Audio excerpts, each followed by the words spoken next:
This episode contains dramatic recreations of historical scenes and depictions of violence that some listeners may find disturbing. So please take care when listening. Also, the words spoken by the actors in this series are taken from letters, diary entries, legal transcripts, and period newspaper interviews. Small Town Dicks presents Beyond Recognition, the first modern murder.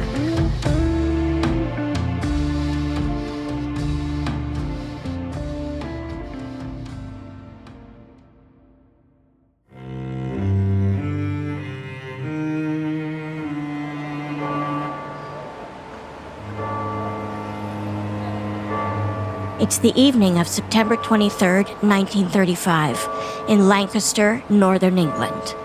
Peter Rogerson is desperate.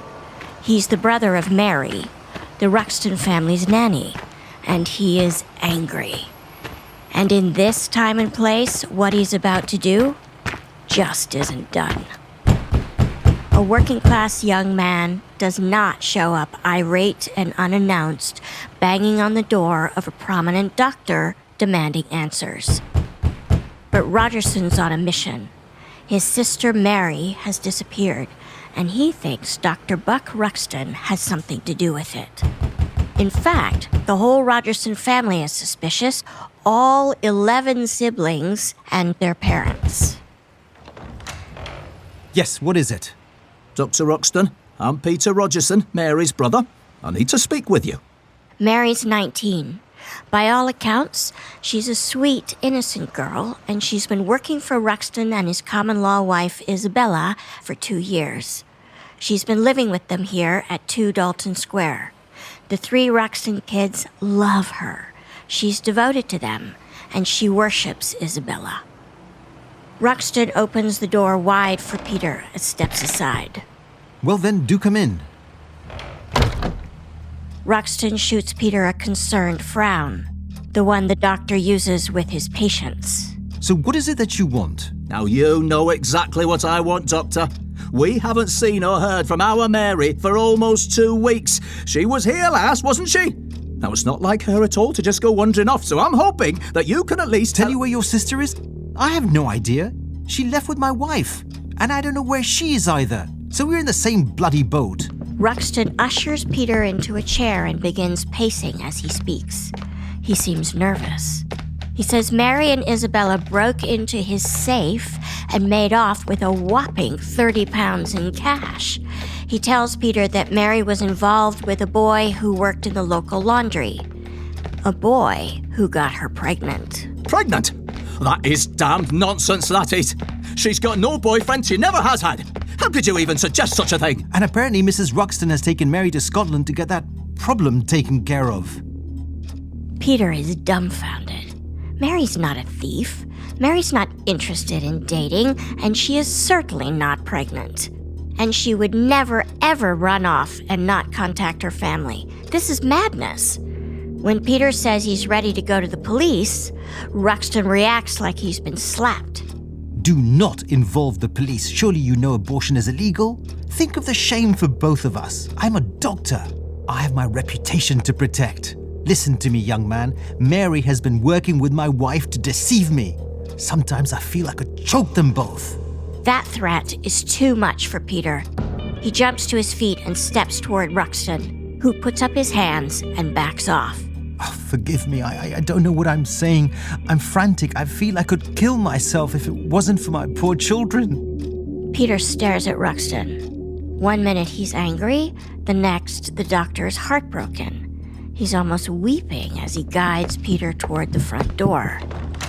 Thank you for coming, Peter. I'm sure this will all work out. Just remember, no police. And do let me know when you hear from Mary. The minute Peter is gone, Ruxton drops the anguish routine. He's pretty sure his performance did the trick. Though it's not entirely an act, his concern for his own situation is deep and genuine, but not for Isabella and Mary's whereabouts. He knows exactly where they are. He killed them a week ago.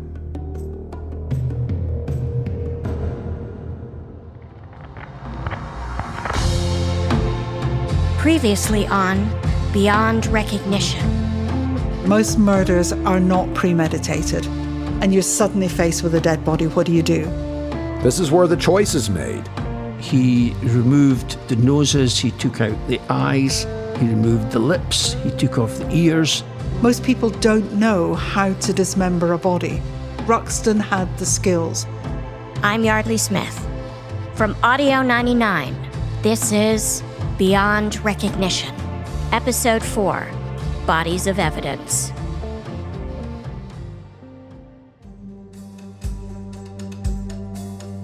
In our previous episode, Dr. Buck Ruxton murdered his common-law wife Isabella and their nanny, Mary Rogerson.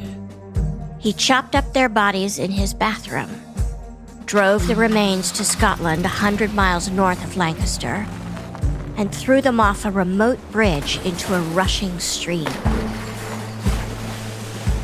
Ruxton is confident he's pulled off the perfect crime. And of course, he can manipulate the Rogersons. In his mind, they're simple folks, no match for his brilliance. But the family aren't the only people interested in Mary. The investigation is bringing in the top pathologists in the UK, experts who will make revolutionary advances in forensic techniques. But they're also going to make a staggering mistake. And Ruxton will have to face an enemy he never anticipated. The most powerful, venomous voice in the United Kingdom. The press. That interaction with Rogerson was a big mistake. And Ruxton should have just kept to the very simple script of saying, they've run off, we don't know what's happened. That's former Edinburgh detective Tom Wood again. Tom is an expert on the case and the author of Ruxton, the First Modern Murder. The fact that he said that Mary might be in a certain condition, as he used to describe it, was a red light to the Rogerson family because they knew Mary was an innocent kid and therefore they knew that this business about pregnancy was just plain wrong. And instead of allaying their anxiety and actually putting them off, that actually encouraged them to take further action. But Ruxton doesn't know that. He thinks he's keeping a lid on things. On September 29th, 1935, 2 weeks after the murders, Ruxton is starting to feel like he's in the clear. He's been poring over the daily papers, searching for even the smallest story about body parts discovered in Scotland. There's been nothing. But that same day, 100 miles north on the outskirts of the Scottish village of Moffat, 2 tourists on a stroll look over the side of an old stone bridge. Remember Susan and her brother Alfred from episode 1? They see body parts. A lot of body parts. They call the police, which on this Sunday in Moffat consists of one man, Sergeant Robert Sloane. Now, to explain, Bob Sloane has absolutely no training whatsoever in criminal investigation, in crime scene management. There was no crime scene management as such then. He has never attended a scene of a major crime like this. There is no reason to think that he is the man that's going to make a decent job of this incredibly complex and difficult crime scene. But somehow, he does. Sergeant Sloane has witnessed horrors and atrocities on the front lines in World War I, so the rotting bodies and maggots didn't faze him. But that experience was all he had going for him. So he went by instinct and what he thought might be important. This is Dame Sue Black. She's the leading forensic anthropologist in the UK and the author of Written in Bone, which devotes a chapter to the Ruxton case. So, as the afternoon sun goes down on this ghastly spectacle at the bridge, Sergeant Sloane carefully maps out the scene. He takes meticulous notes. He gathers the decaying body parts wrapped in cloth and newspaper. And for him to recover those packages, to be able to then retain all of the wrappings around the material, to be able to go through all of that thinking it's the principle of you recover everything and you destroy nothing. But that wasn't in our processes and procedures until a lot later. But he was doing it. And he had that gut instinct that said, this might be important. And of course, it was hugely important.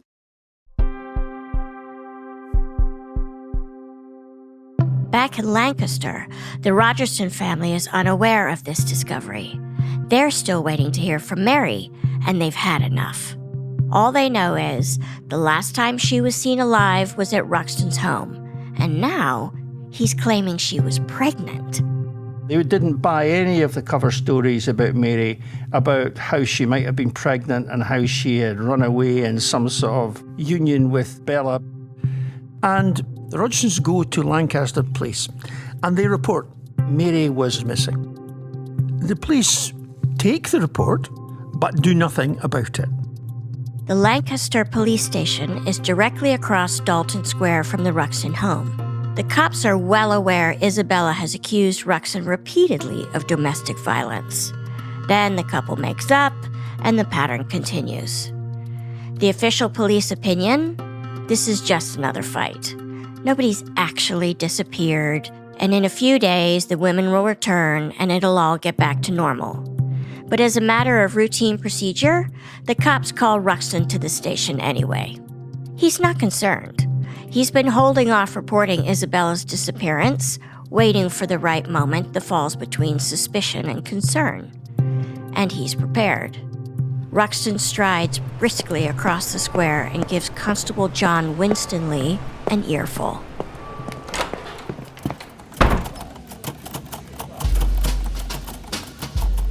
He said his wife had gone away on September 15th and taken the maid with her. He said, referring to Mrs. Ruxton, she can't have any love for the children, but I would take her back even now. He then produced a bunch of keys, he put them on the table and said, go and search the house. He seemed very agitated. During the meeting, Ruxton displays his full range of emotional dramatics. He's outraged, he's indignant, heartbroken, threatening, and forgiving. Winstanley makes note of it all, but does nothing more.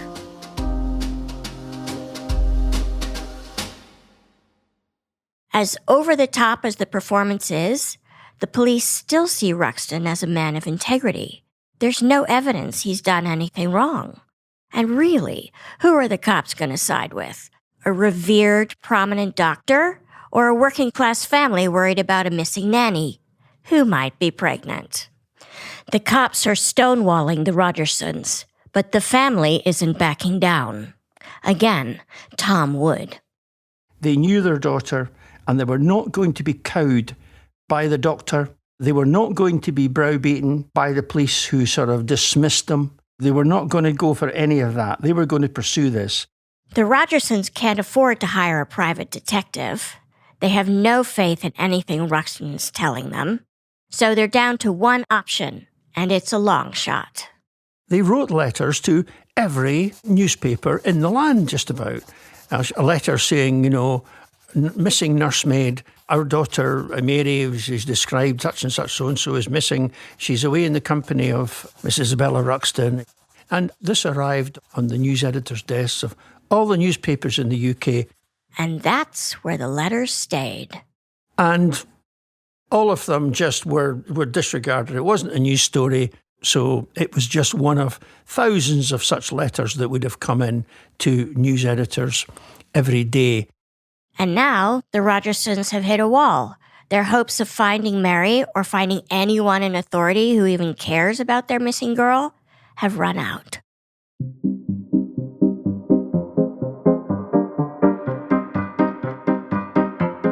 In the first few days after the discovery of the body parts in Scotland, the newspapers are all over it. There has been nothing like this since Jack the Ripper.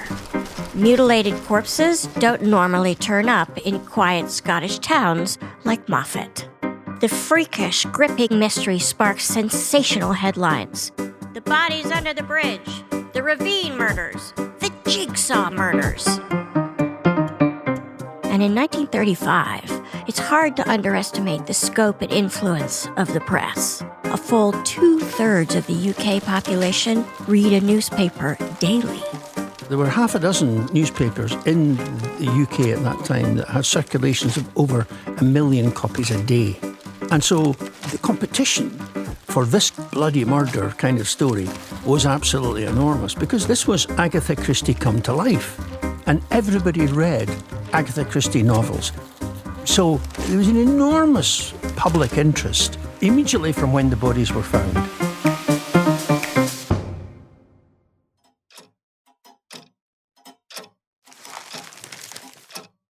One of those millions of people reading about the killings is Buck Ruxton.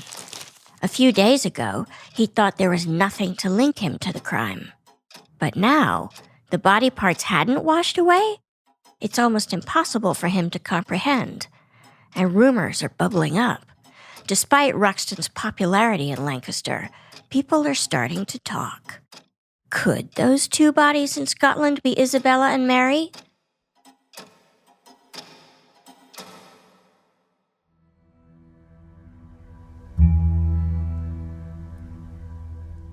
Now, 160 miles away in Glasgow, a man is sitting down to breakfast when his wife mentions this peculiar story in the morning papers. This mess of body parts found in a stream bed. The man says he's not interested. He's focusing on his porridge and toast. But then, just a few minutes later, he gets a call from the police, and he starts to get very interested. The man's name is John Glaister. He's professor of forensic medicine at the University of Glasgow, one of the most respected pathologists in the UK. The police say they want him to lead the scientific side of the investigation. So they pick him up for what should be an easy 1-hour drive to the bridge outside Moffat. Today, it takes 3 hours. Literally overnight, the desolate bridge, known mainly as a local lover's lane, has transformed into a ghoulish mob scene. Glaister would recall it later in his autobiography, Final Diagnosis. As we neared our destination, the traffic, normally thin at that lonely spot, began to thicken. For the last mile, we were forced to a crawl, caught up in the procession of vehicles, some of which were press cars, but many packed with sightseers. Glaister steps out of the car and works his way through the line of grim cops. He's a thin, dapper man with a small, well-trimmed mustache and black horn-rimmed glasses. At the bridge, he looks like what he is, a calm, quiet academic in a sea of wide-eyed rubberneckers hoping for a glimpse of horror. But that's not what Glaister's looking for. He gazes over the bridge where officers are still combing the stream banks for hunks of flesh, and he sees things the public doesn't notice or even care about. Here's Tom Wood. And he comes down into the ravine, and the body parts are no longer there, of course. They've all been taken. But he sees surrounding him, insects, bugs, flies, maggots, blue bottles, leaves, twigs, stones, branches, and he takes all of that. And that was quite unique. That wasn't done then. And Glaister was really the father of that holistic view about crime scene management.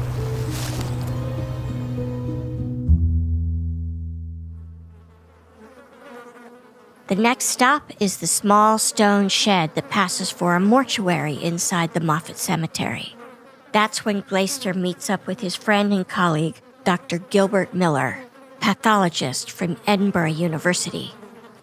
The stink of rot is almost overpowering as Glaister and Miller examine the maggot-infested pile of putrefying human remains. After a couple of hours, they determine it's 2 people.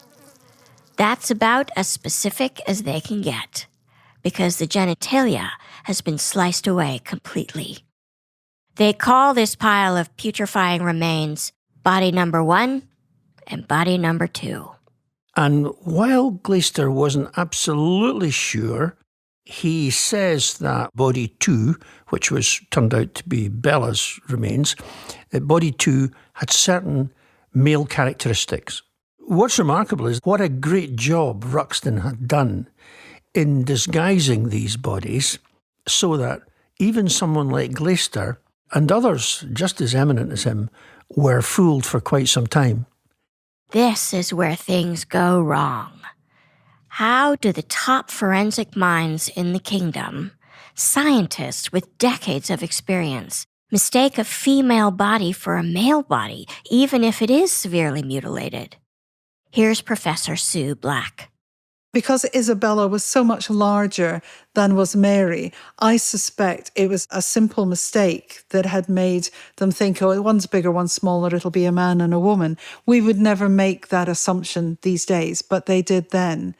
Because I think it's probably fair to say that anthropologically now we are more advanced in our understanding of the variation of human form than perhaps a general anatomist was at the time. If there was no obvious reproductive structures or breast-type structures or scalp hair, for example, they wouldn't have questioned the anatomical opinion. 5 days after the discovery under the Garden Home Bridge, Ruxton opens his copy of the Daily Express. He scans through the latest account with creeping dread. One sentence leaps out at him. The pathological experts are examining the remains of the mutilated man and woman found at Garden Home Lynn. The Daily Express. Yes, he thinks. They think it's a man and a woman, not two women, and they think the male could be 60 years old. For Ruxton, it's vindication. He is thrilled. He's fooled not only the police, but the pathologists. He's gonna get away with this.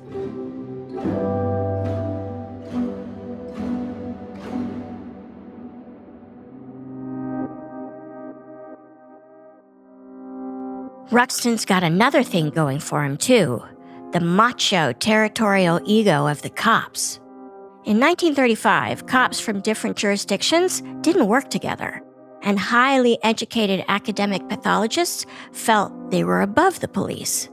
Glaister's vision of forensic experts and law enforcement joining forces is unheard of. Again, Sue Black. I think there's a bit of arrogance from police forces and arrogance often from pathologists who at the time felt that they were the masters of all trades. And you suddenly found this multidisciplinary team coming together. And we hadn't seen anything like that in the UK before. Communication among United Kingdom crime authorities in different jurisdictions was anything but united. It was almost non-existent. Ruxton had worked with police. He knew about this lack of cooperation. You've got to remember that if you were in Glasgow, you didn't speak to Edinburgh. And if you were in Edinburgh, you didn't speak to Glasgow. And if you were in Scotland, you didn't speak to England. And so you had a real compartmentalization of geography. This is something Ruxton was counting on when he dumped the bodies across the border, but he wasn't counting on Glaister's crew. They transcended that. That was something that they really opened up the doors that said, we don't have to be parochial about this. We've got experts elsewhere in the same field. Let's bring them in.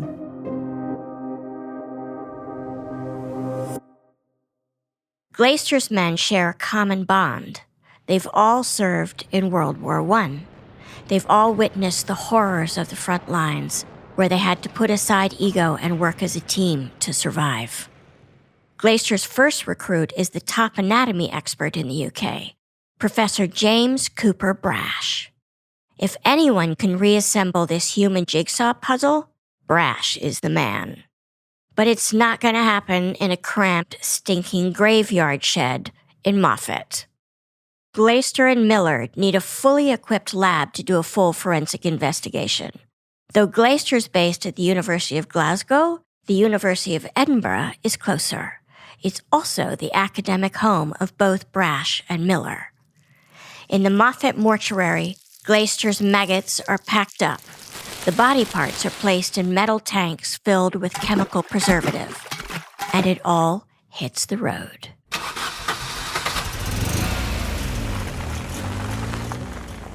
The body parts are taken to Edinburgh University, where nothing happens the first 3 or 4 days because they are being stabilised in a tank of formalin.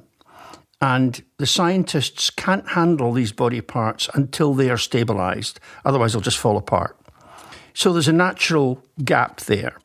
So Glaser and his team are battling not only the time setback, but the vexing job of putting the bodies back together. It's a puzzle that challenges even Professor Brash. There are a lot of missing pieces, including an entire torso. The authorities are still searching, but they're desperate. So desperate, they resort to using a clairvoyant. Yesterday, a clairvoyant arrived in Moffat from Cumberland and, with the aid of a chicken bone, endeavoured to find the missing parts of the bodies at Garden Home Lynn. The clairvoyant, who came voluntarily to offer his assistance, was unsuccessful in his efforts. The Daily Record. With the chicken bone failure, Brash does his best. But the bodies lying on the lab tables are little more than random appendages, incomplete pieces of muscle and bone that form a grisly suggestion of two human outlines. The scientific investigation in Edinburgh is off on the wrong foot from the start because they're looking to identify a man and a woman. To get off on the wrong foot like that can be absolutely fatal to the investigation. It's hard for Glaser to imagine a worse situation. The pathologists have no idea who these victims are. The police have no idea who the killer is. And the press and the public are breathing down their necks, waiting for an answer to this horror show. As the days tick by, the authorities need a breakthrough, desperately. And they're about to get one, from a completely unexpected source.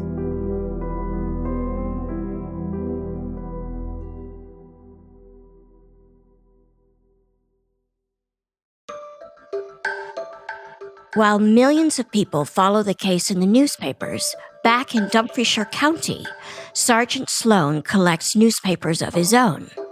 Here's Tom Wood. In Moffat, Sergeant Sloan, he's looking at these newspapers and the wrappings of the body parts, and from the start, he's been convinced that these hold the key.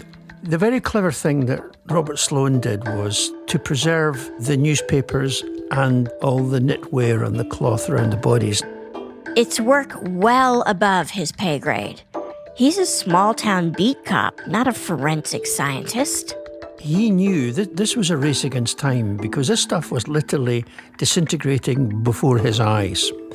And so he used his ingenuity and managed to get some X-ray film from the local hospital and managed to put the paper on the X-ray film so as to preserve them. And by doing that, he preserved the evidence, which then went on to be crucial in the case.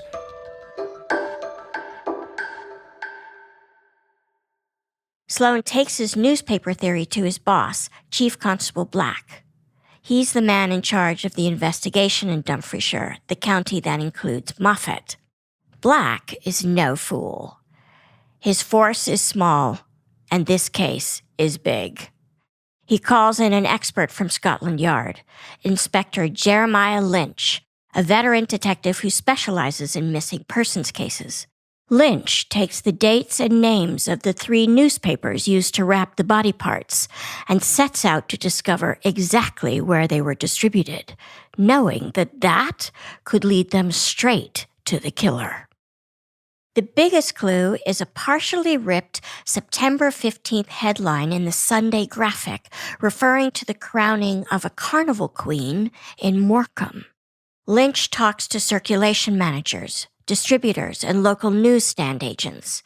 He discovers that this was a special insert of the paper circulated in just 2 areas, Morecambe and Lancaster. In Lancaster, only 28 people had the edition actually delivered. Lynch makes a list of those people, a list that includes the name Buck Ruxton. It was the major thing that took the police force in Scotland down across the border and into Lancaster. If he hadn't had that bit of paper, then I don't think they would have got to the resolution that they did. And every way along the process, you can see if they didn't do that, then they wouldn't have got this. But I think the most critical part was identifying the distribution of that newspaper. And that recognition comes back down to that police officer who worked on instinct. The news that the murder probably happened in Morecambe or Lancaster, not Scotland, hits the papers. The papers hit Ruxton's kitchen table, and the story hits him like a gut punch, right in the middle of his morning tea. It has been brought to light that the newspapers in which parts of the bodies were wrapped included one of September 15, the latest date previously having been believed to be September 2nd, the Scotsman. Ruxton knows he wrapped the pieces of his wife and nanny in papers from September 14th. Papers delivered to his home in Lancaster. At the time, he didn't see it as a problem. I mean, why would he? How long can newsprint last in water? Arrogant and calculating as ever, Ruxton ratchets up his woe-is-me routine. He writes a rambling, emotional letter to his wife's sisters. My dear sister, I am heartbroken and half mad. Isabella has again left me. She's trying to help our maid who's in a certain condition. I hope she does not involve herself in any trouble with the law. The children are asking for her daily, and I really cannot sleep without her. You must ask her to come back to me.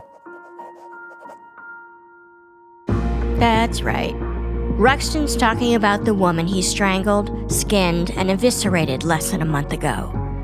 But Isabella's sisters don't know that. What they do know are the couple's volatile, chaotic relationship patterns. Her sisters didn't want any part of it. They thought that these two were made in hell for each other. They would fight it out, and eventually they would get it back together. Remember, they think Isabella is still alive, and Ruxton wants to keep it that way. If you look at the letters he wrote, it was all about, first of all, I'm a victim. What they're saying subliminally is, look over there.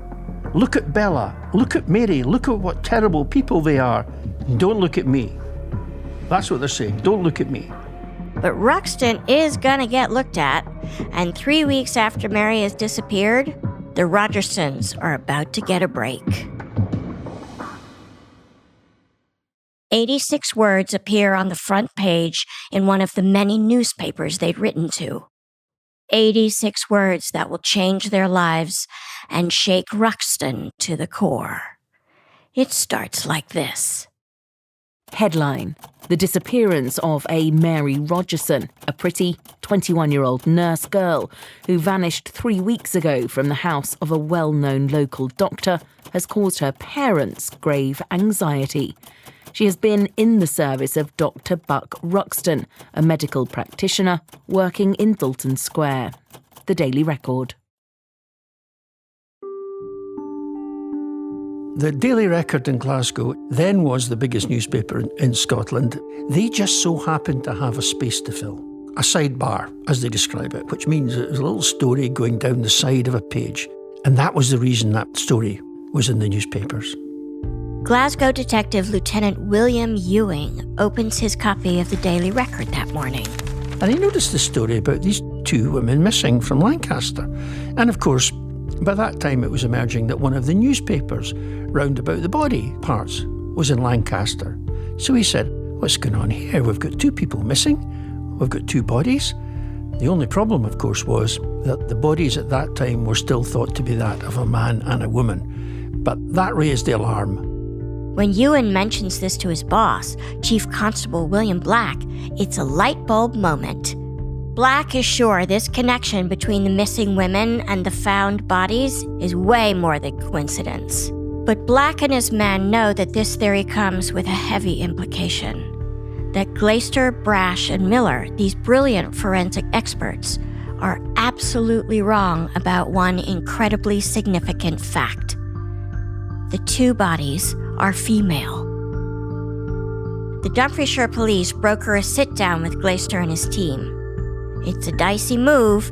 A bunch of local cops have to suggest that they know more than these renowned pathologists. Minutes into this potentially explosive situation, something unexpected happens. I would love to have been in the meeting where they were discussing the identity of these skeletons and body parts. And in comes the little lab assistant, and he taps the great Professor Glaister on the shoulder and says, "By the way, Professor, I thought I'd like to know, we've found 3 female breasts." And you can just imagine the penny drop moment. 3 breasts? Immediately, wow, we've been wrong all along. That we're not dealing with a man and a woman, we're dealing with 2 women. Glaister knows there's no arguing with this kind of physical evidence. No debating 3 breasts.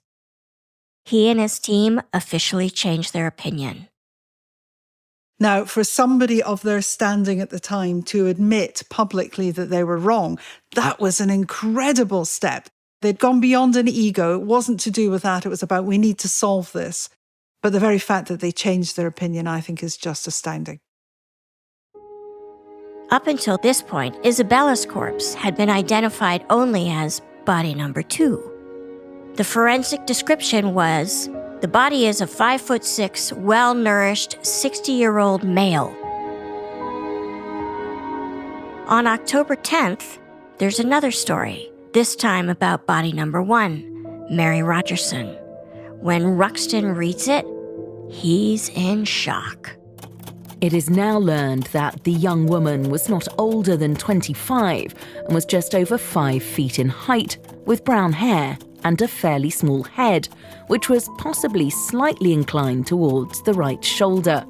Her voice is thought to have been rather high-pitched, while 4 teeth in the centre of the upper jaw would be slightly prominent. The 4th tooth from the centre of the right upper jaw was missing and would be readily recognised when she smiled or laughed. It is thought that she was of the working class.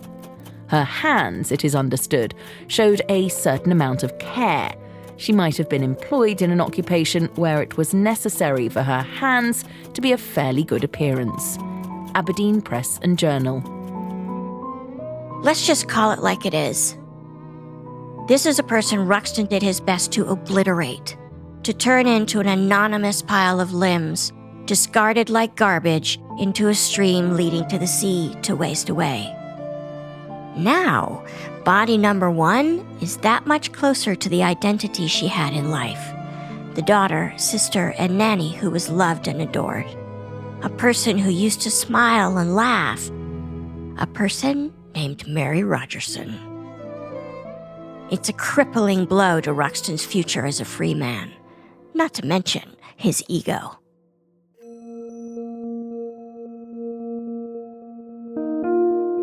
So, the pieces are starting to come together. The forensic team has determined both bodies are female, and a maid named Mary Rogerson has disappeared from Lancaster. Chief Constable Black makes a call to the top cop in Lancaster, Captain Henry Van. Van confirms what's said in that 86-word news story, that Mary Rogerson worked for a local doctor named Ruxton. In fact, Captain Van admits he's dealt with the Ruxtons. The Lancaster police know all about the marital problems and disappearances at 2 Dalton Square, but they've done nothing. They had not connected the dots, even though the dots were plainly connectable. And certainly Lancaster's view would be, this is not just a man and a woman having a bad marriage or a bad relationship. This is the doctor. This is the doctor and his wife. So, just back off it. And so they ignored a whole lot of warnings that they should have taken heed of. Black's call does the trick. It rattles the hell out of Captain Van. He gets to work. And Van realises that he's behind the game and that his force has been lackadaisical and that they have fallen way behind the argument. Afterward, Black sends a note to a colleague on the Glasgow force. It reads, Lancaster are only now stirring themselves, but I believe we will see some action soon. And boy, is he right.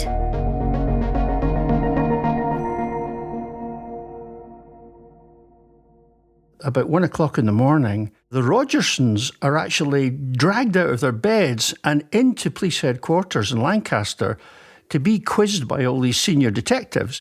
And, I mean, when you think about these poor people, their daughter's gone missing all these days ago. Nobody's paying any attention to them. And all of a sudden, they're dragged into the police headquarters and they are quizzed about their daughter, Mary. Constable Black and a contingent of his top Glasgow detectives take a train to Lancaster for a meeting of the minds with Captain Van and his officers. Jessie Rogerson, Mary's stepmother, is called into the police station once again. They want to show her something. A woman's blouse. Jessie takes one look and breaks down. She knows exactly what it is, or at least what it used to be. Last Christmas, she'd washed the second-hand blouse, sewn a patch under the arm, and given it to Mary. That means something, and it's not good. She's right, of course.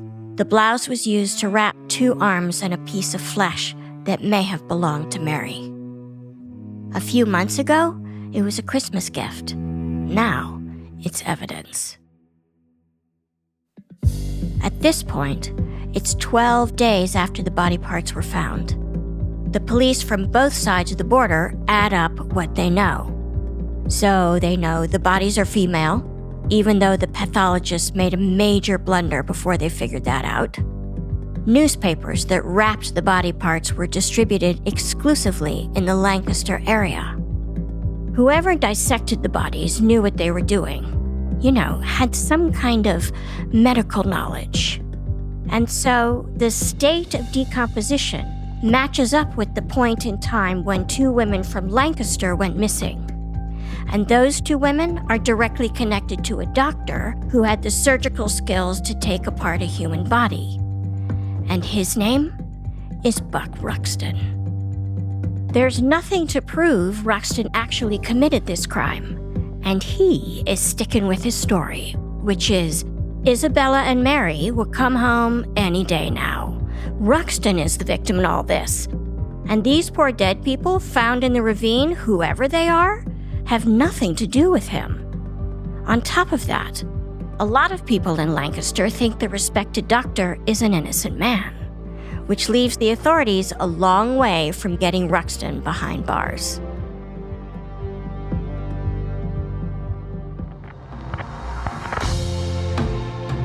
On the next episode of Beyond Recognition, an investigator experiments on himself to come up with a new technique to recover prints from mutilated fingers.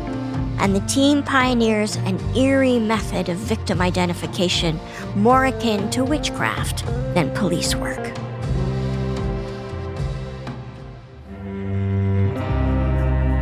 Beyond Recognition was written and produced by Peter Gilstrap.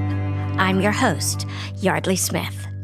Thanks to our story editors, Barbara Bogave and Sasha Koka. Logan Heftel was our sound supervisor, with editing and sound design from Soren Bajan, Sarah Ma, Christina Bracamontes, and Aaron Phelps. Field recordings in Moffat and Lancaster were captured by Sean Kerwin and Kit Cummings. Original music was composed by Logan Heftel. The series was produced by Audio 99 under the direction of executive producer Gary Scott. Our social media maven is Monica Scott. Beyond Recognition was inspired by the book Ruxton, The First Modern Murder, written by Tom Wood. Among our many other sources are The Jigsaw Murders by Jeremy Craddock, Written in Bone by Sue Black, and The Trial of Buck Ruxton, edited by R.H. Blundell and G.H. Wilson, as well as original interviews and period news accounts.